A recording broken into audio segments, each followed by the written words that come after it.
katarantaduhan na gustong-gustong i-push na wag sundin o suwayin ang Korte Suprema, inuudyo kanila ang kanilang mga kasamahan sa Senado na ituloy ang impeachment trial. Okay. Eto pa. Nagpapalabas sila ng resolusyon na may 4 na lagda na. Si Ontivero, siyempre, sino pa ba? Opo. Si Bam Aquino, si Kiko Paghilinan, mga typical na dilawan talaga na walang galang sa batas. Yan ang mindset ng mga dilawan eh. Nako po. Sila ang batas. Walang batas kundi yung opinyon nila. Ayun. At ewan ko kung bakit sumama naman, maayos naman ito. Alam nyo, itong resolution na to ay resolution na. Proposed resolution pa lamang ito. At to.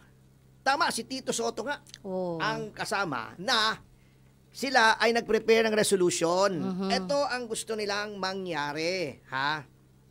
Ang gusto nilang mangyari ay sabihin yung sense ng Senado, yung kalooban ng Senado sa ginawa ng Korte Suprema, at ito ay i-reconsider at sinisita nila yung opinyon ng retiradong justice na si Ascuna na tama daw yung ginawa ng Supreme Court pero hindi fair. Anong klaseng utak meron itong mga taong ito? Ibig sabihin, wala nang batas pag ganyan. Ito pa, okay lang naman kung gumawa ka ng panukalang resolusyon. Opo. Pero wag mong palabasin sa media kasi sila nagdi-distribute sa media eh. Ang slant na pinapalabas nila, binabasa ko, almost uniform ang reporting ng traditional media. Hindi naman lahat ng traditional media, yung ibang traditional media na may resolusyon na. This is misleading. Yes. Hindi ba po resolusyon yon? Malaya po ang kahit sinong senador na gumawa ng resolusyon. Halimbawa, mag-draft sila ng resolusyon na si Laila De Lima ang pinakamagandang babae sa buong mundo. Wala namang problema yon, pero may sasang-ayon ba? Yun. Ako sasang-ayon ako kung senador ako. Kaso mo, hindi ako senador eh. Kaya hindi ako pwedeng sumang-ayon doon, di ba? Ang ibig ko sabihin, pinalalabas nila na resolusyon na ito. Ito na yung sense ng Senate. Hindi po ito ang sense ng Senate. Kasi bago po maging resolusyon yan ng Senado, yan po ay kailangang i-refer pa sa komite. Maglalabas pa ng report ng komite. Magdedebate pa kung may gustong kumasyon doon sa resolusyon at magbobotohan pa. Yan. May sistema. Oo, may sistema. At yung botohan, depende pa kung anong klaseng resolusyon. Kung ito ay resolusyon na simple lang, katulad ng ginagawa nila, simple resolution lang yan. Yan ay ano lamang, yung majority lang. Okay. Pag joint resolution ng House at saka ng Senate, dapat parehong payag sila. Ngayon, pag constitutional amendments, 2/3 ng Senado, 2/3 ng House. Yan.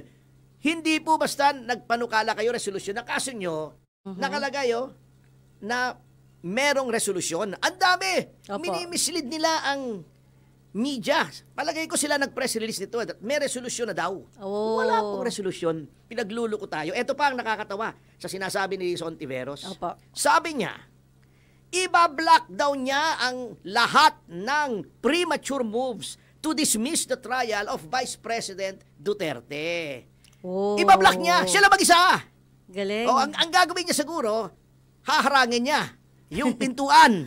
Galing. Bago maglulupasay siya roon sa floor ng Senate, ibablock niya. Siya mag-isa. Ibablock niya yung kagustuhan ng karamihan ng mga senador at ibablock niya ang kagustuhan ng Supreme Court. Grabing ego nitong babaeng ito. Mas malaki pa sa Empire State Building. Ang tindi ng ego mo. Girl, ikaw mag-isa. You will personally block. Siguro titry mong mag-block. Wala nang rule of law yan pag ganyan. Gusto niya siguro siyang mamuno doon sa minority block. Pag siya ang pinuno ng minority block, siya ay blockhead. Yeah. OMG. Anyway, paano naman hindi ka matatawa sa mga ito? The presumptuousness. Hindi, I cannot wrap my head around the presumptuousness, the pride, the hubris of these people na sila ang dapat masunod. Kesa sa majority, kesa sa sinasabi ng Supreme Court. At anong basihan nila? Retiradong mga maestrado ng Supreme Court. Etong advice ko sa inyo, mga senador. Bumuo kayo ng bagong Korte Suprema, kunin nyo lahat ng mga retired na maestrado na kampi sa inyo. Bago magsesyon kayo mag-isa. Then gumawa kayo ng sarili nyong desisyon. Of course, walang kwentang desisyon yun. Retirado silang lahat O, di ba? Retiradong OMG, ano ba desisyon yan? din yun. Ay, nako. Talaga namang, Pinapabigat wag nyo nang ang problema. ipilit. Ang tawag dyan ng mga bata, muntanga. Muntanga. Ano yun? Mukhang Muntanga kayo. Pero attorney, maniwala kayo, Dili. Muntanga kayo. Oo. Sinabi na, wala ba kayong kagalang-galang? Itong mga naman. ito, kengkoy Kita mo etong si Monson, matatawa ka. Noong sinasabi, may usapan na i-dismiss ng impeachment court yung mga charges. Hindi pa naman i-dismiss. Sinasabi lang na maaring may motion to dismiss at maaring entertainin ng impeachment court. Okay. Sabi nitong si Monsod, para lang makalusot, sabi niya, hindi kayo ang magdidesisyon kung mali ang ginawa ng House, kung merong violation ng 1-year ban. Hindi kayo ang magde-decide, impeachment court. Ang magde-decide niyan ay ang Supreme Court. Sinabi niya yan, i-fact check niyo ako. Talaga? Kung hindi totoo. Sinabi niya yan. It's not for you to decide, it's for the Supreme Court to decide. Ngayon nagdesisyon ng Supreme Court, But sabi niyo, wag sundin, dapat ituloy niyo. Ay, buang. Inyawa, inabuang na. Ay, giatay ko dasay. Ay, nako. Ayan mga kababayan, binanata ni Attorney Ferdinand Topacio itong 4 na senador na sinabi niyang mga dilawan. Yung mindset ng dilawan mga kababayan ay muling gumagana na naman ngayong 20th Congress. Ito po yung resolution mga kababayan na ipinakalat daw ngayon at meron pang mga press release sa mga media outlets na nagsasabing susuwayin mga kababayan or hinimok itong Senado na magsalita at kontrahin itong desisyon ng Supreme Court na unconstitutional itong impeachment complaint laban kay Vice President Sara Duterte. At pinangalanan po ni Atty. Topacio itong mga senador na ito, sila Senator Risa Hontiveros, Senator Tito Soto, si Senator Bam Aquino at si Senator Kiko Pangilinan mga kababayan, at tinawag niya pang dilawan mindset at dagdag niya pa itong dilawan na mindset daw ay kahit na po labag sa batas ay yun daw po yung batas. Ayan, so yun po yung komento ni Attorney Topacio mga kababayan.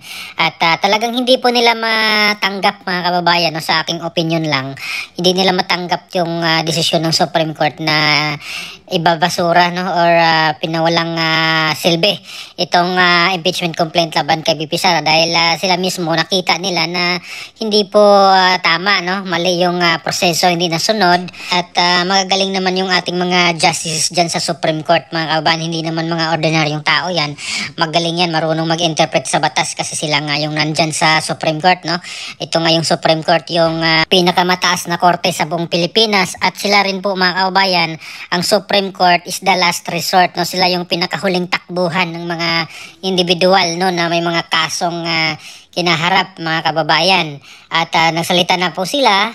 At ito na nga ay sinabi nga void ab initio or from the very beginning mali yung void yung impeachment complaint laban kay VP Sara. At ito hindi matanggap ng mga senador na ito na alam naman natin talagang dilaw ang pinagalaban at nagtataka itong si Atty. Topacio bakit nga sumama itong si Tito Soto mga kababayan dito sa panawagan nila. Although nandyan siya sa minority block, siya yung kanilang pinuno, siya yung leader, ay syempre para umingay rin siguro siya mga kababayan, talagang nakipagsanay pwersa na rin siya dito sa grupo nila Risa Hontiveros, nila Bam Aquino at ni Kiko Pangilinan mga kababayan.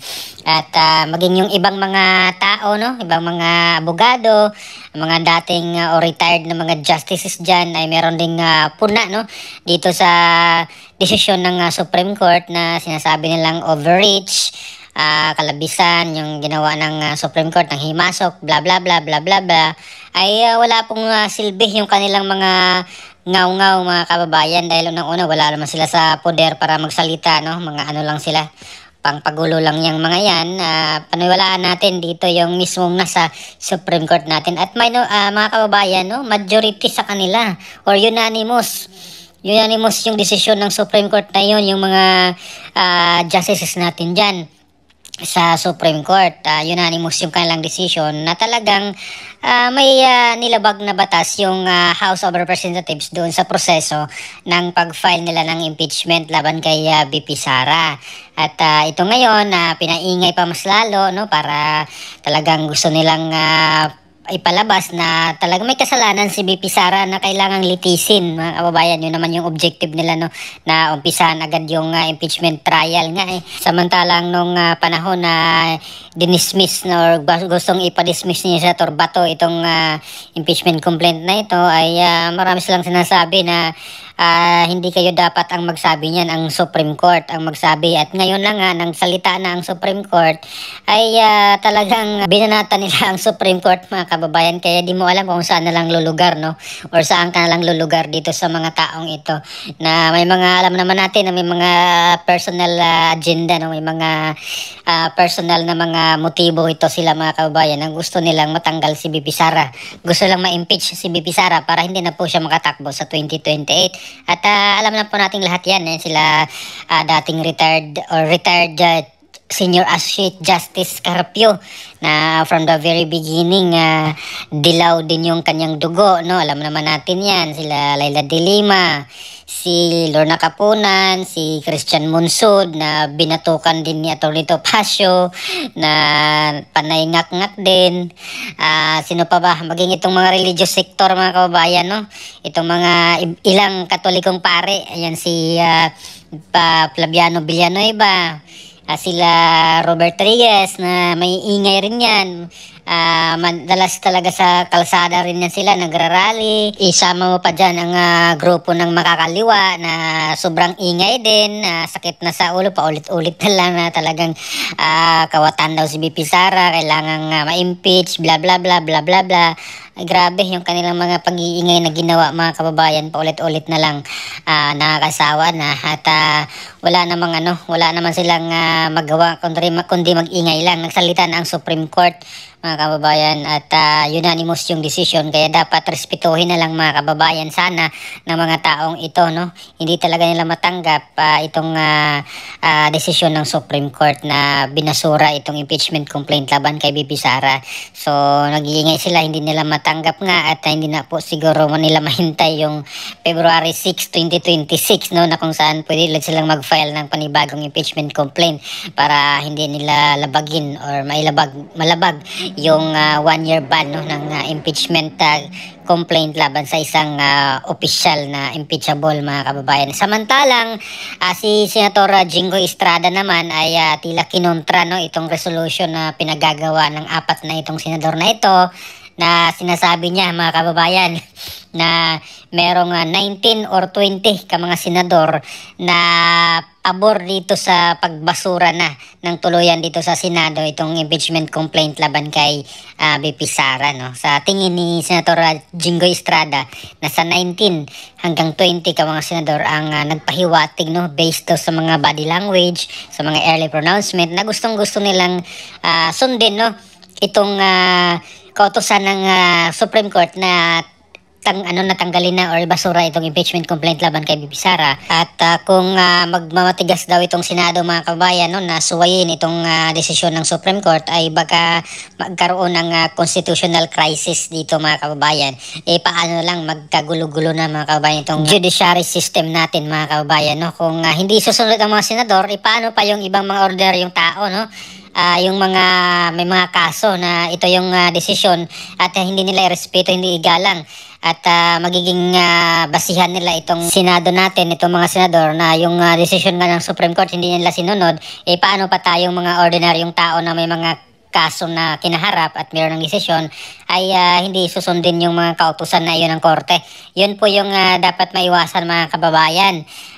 talagang magulo ito, no, sa mga taong may mga ganitong cases na meron ng desisyon pero hindi mo i-honor, hindi mo respetuhin dahil yung ating mga senador ay ganun ang ginawa. So yun yung dapat maiwasan para sa ating opinion yan, mga kababayan. Personal view ko po yan, mga kababayan, na kung senador nga hindi nila sinunod, paano pa yung mga ordinaryong tao? At syempre mga senador sila, mga kababayan, no, sila yung mga gumagawa ng batas at dapat sila yung susunod sa batas din on the first place kasi yun yung trabaho nila at kukontrahin nila yung mga justices natin sa Supreme Court. Mahirap naman yun.